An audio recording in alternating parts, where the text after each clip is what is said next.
من الشیطان الرجیم بسم اللہ الرحمن الرحیم الحمد للہ رب العالمین وصلی اللہ علی محمد وآلہ الطاہرین اللہم صلی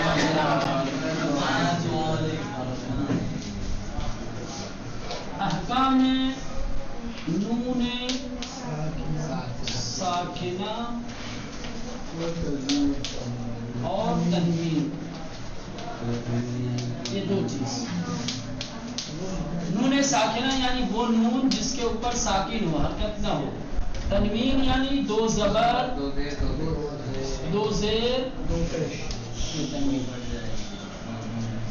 تنوین کو نون ساکن کے ساتھ جوڑا گیا ہے. نون ساکنہ اور تنوین کے لیے ٹھیک.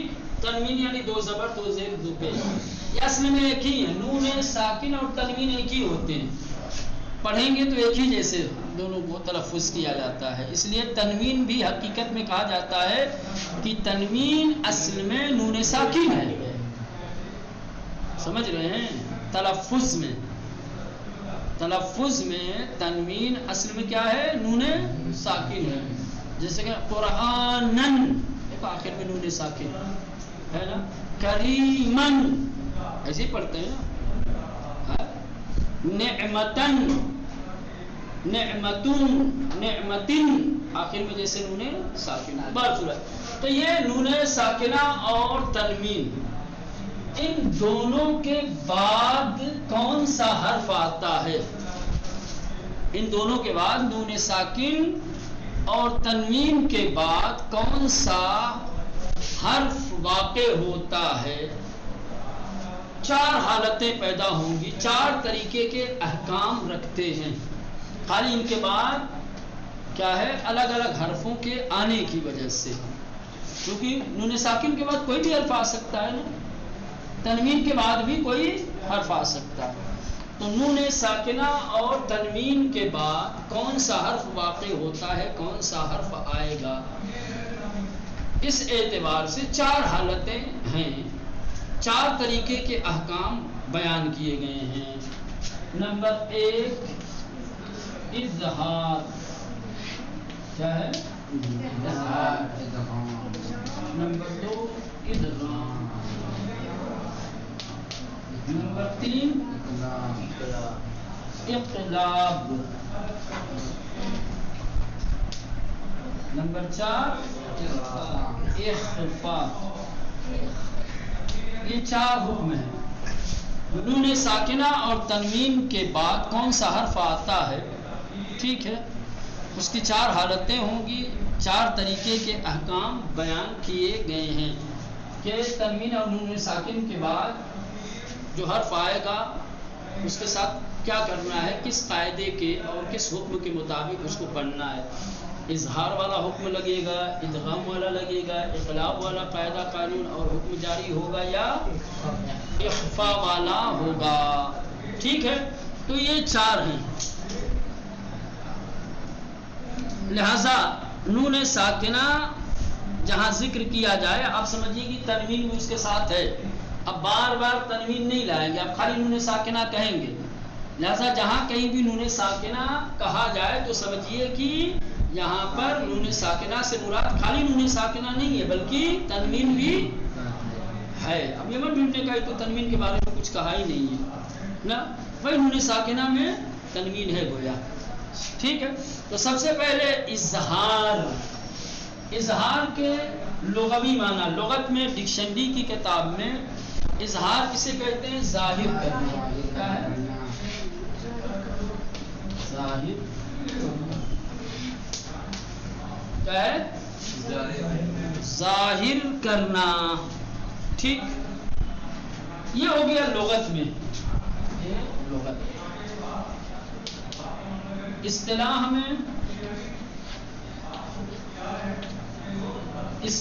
میں حرف کو اس کے مخرج سے ادا کرنا ہے.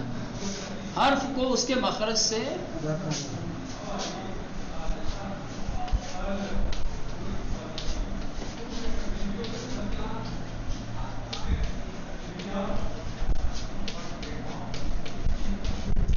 کو اس کے مخرج سے ادا کرنا. چونکہ بات یہاں نون ساکنہ اور تنوین کی ہو رہی ہے، جب اظہار کرنا ہوگا تو یعنی نون کو اس کے مخرج سے ادا کریں گے. نون کو نون بنا کے ہی پڑھنا ہے، کوئی تبدیلی نہیں آئے گی، ہے نا.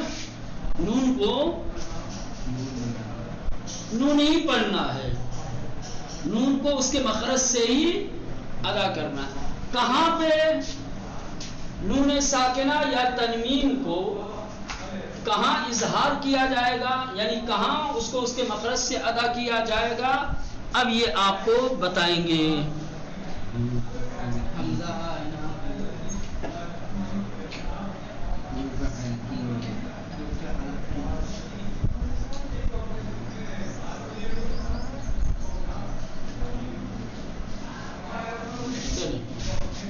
یہ کہاں پہ نون ساکنہ اور تنوین کا اظہار کیا جائے گا، جب نون ساکنہ اور تنوین کے بعد حروف حلقی آئیں گے. حروف حلقی جو 6 ہیں، سمجھ رہے ہیں، حمزہ، ہا اور ہا لکھ دیتا ہوں، یہ والا لکھ دیتا ہوں،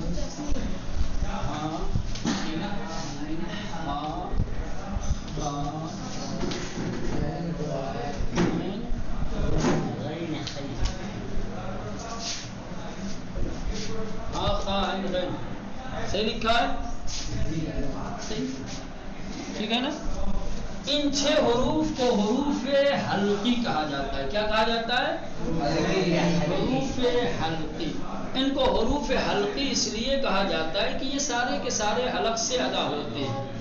معذرت، ہم کو اس سے مطلب نہیں ہے کہ کہاں سے ادا ہوتے ہیں، یہ پہلے بتایا جا چکا ہے آپ لوگوں کو. ابھی بحث چل رہی ہے کس کی؟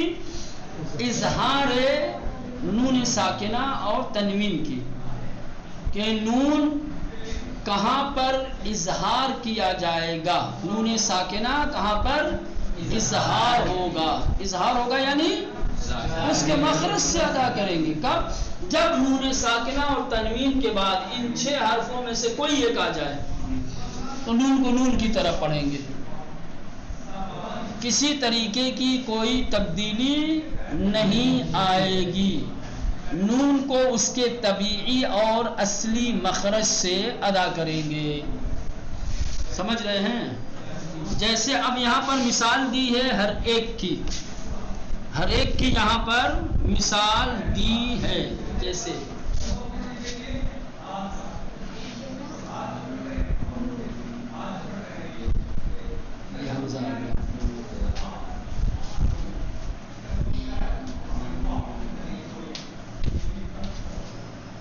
یہ آ گیا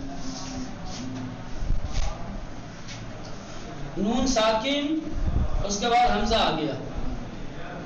نون ساکن اس کے بعد کیا ہو گیا؟ حمزہ آ گیا. تو قاعدہ کیا بتایا ہے کہ نون ساکن کے بعد جب حمزہ آ جائے گا تو نون کو اظہار کریں گے، یعنی اس کے مخرج کے ساتھ پڑھیں. تو کیسے پڑھیں گے؟ ین اون، ین نون پوری طریقے سے اپنے مخرج سے ادا ہوگا، جیسے عام طور سے ین اون، یا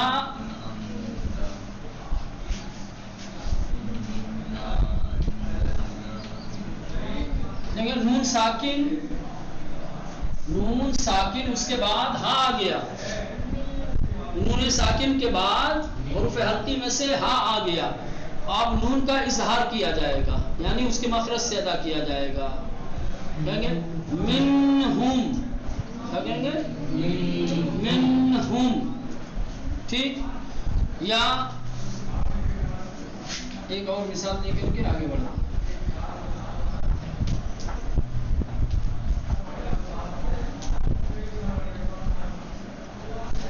ٹھیک. انعمت، انعمت. ٹھیک. نون ساکن ہے، اس کے بعد عین آ گیا ہے. عین کیا ہے؟ حروف حلقی ہے. تو قاعدہ کیا ہے، حکم کیا ہے یہاں پر؟ حکم یہ ہے کہ نون کو اظہار کیا جائے، یعنی نون کو اس کے پڑھیں گے انعمت، انعمت یہ ہو گیا آپ کے اظہار. کیا ہو گیا مولانا؟ اظہار ہو گیا. اب آئیے ادغام.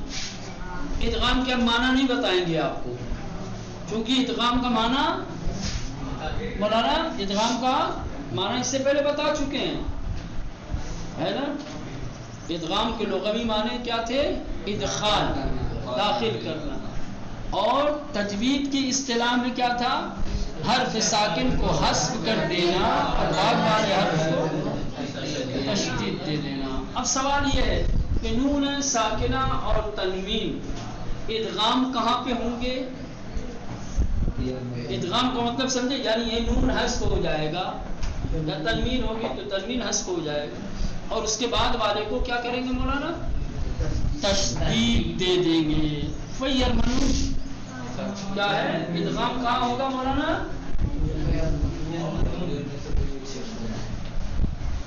یرملون میں. ٹھیک. جب بھی نون ساکنہ یا تنوین کے بعد ان 6 حرفوں میں سے کوئی ایک حرف آ جائے گا تو نون ساکنہ کا ادغام کیا جائے گا. کیا کیا جائے گا مولانا؟ ادغام کیا جائے گا، یعنی نون ساکنہ کو حذف کر دیا جائے گا اور ان میں سے جو بھی حرف رہے گا اس کو تشدید کے ساتھ پڑھا جائے گا. بس فرق کیا ہے؟ نون ساکنہ جو یرملون میں ادغام ہوتا ہے تو ادغام 2 طریقے سے ہوتا ہے. ایک ہوتا ہے بالغنہ، کیا ہے؟ بالغنہ. ایک ہوتا ہے بغیر غنہ.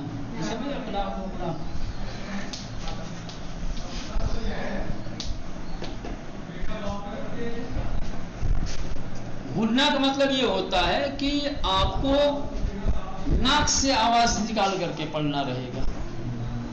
بغیر غنہ کا مطلب یہ ہوگا کہ ناک سے آواز بالکل نہیں نکلے گی. تو ان میں سے کچھ حروف ایسے ہیں کہ جن میں نون ساکنہ کا ادغام ہوگا تو ادغام کے بعد غنہ کے ساتھ پڑھنا ہوگا، یعنی ناک سے آواز نکال کر کے. ٹھیک. اور کچھ حروف ایسے ہیں کہ جس میں جب ادغام ہوگا نون ساکنہ کا تو پڑھتے وقت آواز ناک سے نہیں نکالے، بغیر غنہ والا ادغام. یہ بالغنہ 4 ہیں. ملون کیا ہے؟ یمون، یمون. اور یہ ہے لام را، بغیر غننے والے. سمجھ رہے ہیں؟ ہاں. یعنی اگر نون ساکنہ یا تنوین کے بعد یا میم واو نون ان 4 میں سے کوئی ایک ہوگا، سمجھ رہے ہیں، تو نون ساکنہ تو حذف ہوگا ہی. اس کو جب تلفظ کریں گے تو غنہ کے ساتھ پڑھیں گے. جیسے کہیں گے من یکفر، من یہدی، ممن، ہے نا، من وجد،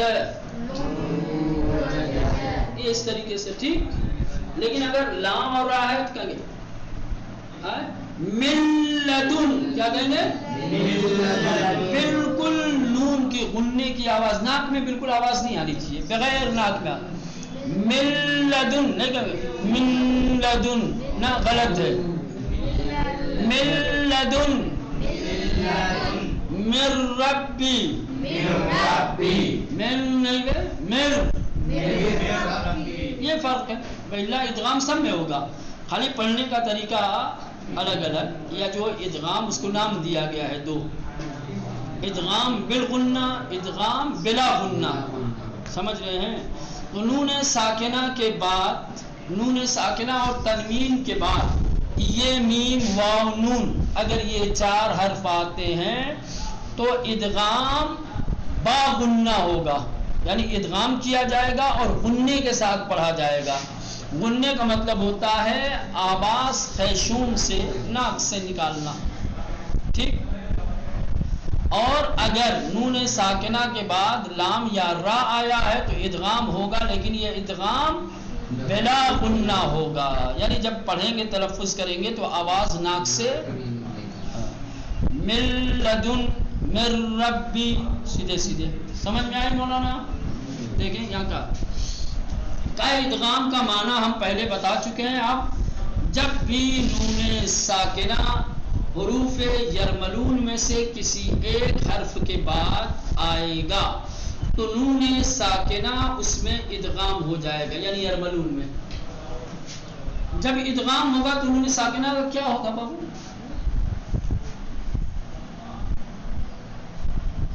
جب نون ساکنہ کو حروف یرملون میں ادغام کریں گے تو نون ساکنہ کا کیا ہوگا؟ حسن. ابھی حسب ہو جائے گا، ختم. نون ساکنہ کیا ہو جائے گا؟ حسب ہو جائے گا. اور یہ یرملون میں سے جو بھی حرف ہے وہ کیا ہو جائے گا؟ وہ مشدد ہو جائے گا، اس کو تشدید. ٹھیک ہے ہاں. تو ادغام ہو جائے گا، یعنی نون ساکنہ پھر نہیں پڑھا جائے گا، بلکہ اس کی جگہ پر یرملون میں سے جو بھی حرف ہے وہ پڑھا جائے گا. البتہ جس چیز کی طرف توجہ دینی ہے اس میں زیادہ اہمیت یہ رکھتی ہے کہ یہ یرملون میں جو 6 حروف ہیں جب ان سے پہلے نون ساکن آئے گا تو ادغام تو ہونا ہی ہونا ہے.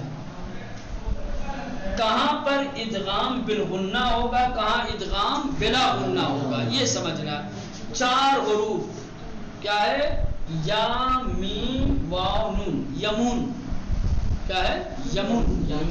اگر نون ساکنہ یمون یعنی ان 4 حرفوں سے پہلے آئے گا تو ادغام تو ہوگا ہی، نون ساکن حذف ہو جائے گا، لیکن یہ ادغام با غنہ ہوگا. یعنی جب یمون میں سے جو بھی حرف ہے جب اس کو ہم تلفظ کریں گے، پڑھیں گے تشدید دے کر کے، تو آواز ناک سے نکالیں گے. سمجھ رہے ہیں؟ اور لام اور را، ٹھیک، اگر ان سے پہلے آیا ہے تو ادغام تو ہوگا ہی، یعنی نون ساکنہ نہیں پڑھا جائے گا اور یہ مشدد پڑھا جائے گا، لیکن آواز ناک سے نہیں نکالی جائے گی.